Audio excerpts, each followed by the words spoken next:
দাদু ভীষণ যুক্তিবাদী মানুষ। আমার দাদুর ঘরটা ছিল একটা ছোটখাটো লাইব্রেরি। দাদু ছিল স্কুল শিক্ষক এবং স্কুল কমপ্লিট করে দাদু টিউশনি করে ফিরছিল জংশন থেকে দমদম ক্যান্টনমেন্টে যাওয়ার রাস্তাটা 7টা, 7:30, 6:30 পরে।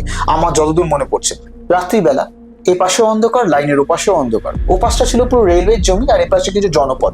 তো দাদু যেতে যেতে হঠাৎ করে দেখলো যে ওই পাশে লাইনের উপর বসে আছে একটা লোক, টর্চ নিত। দাদুর একটা এখনো মনে আছে বড় এভারেডি টর্চ ছিল, আমাদের তখন এভারেডি টর্চ গুলো থাকতো। টর্চটা এসে পড়লো চোখের উপর, ওই পাশের লাইনে সেই লোকটা আবার বসে আছে। এবার লাইনের মাঝখানে 11-12 বছর আগের একটা ঘটনা, তখন ফিল্মে শুট করছে, আমাদের তখন ডিজিটাল আসেনি। ওইখানে অভিনেতা নর্মালি শুট করতে চায় না, বা আমার ডিরেক্টরও শর্ট ডিভিশন করে না। তখন অরুণদা আমাকে একটুখানি আলাদা করে নিয়ে গিয়ে বললো যে দাদা এইখানটাতে শুট করছো।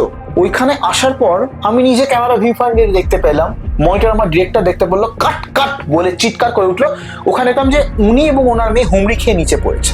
দুজনেই শয্যাপ্রাপ্ত শুয়ে আছে এবং গায়ে জ্বর, ধুম জ্বর, ডাক্তার বলছে। আমাদের শুটিং 1 সপ্তাহ বন্ধ ছিল। ওদের দুজনকে মনে হচ্ছে যেন কেউ পেছন থেকে ধাক্কা দিয়ে ফেলেছে।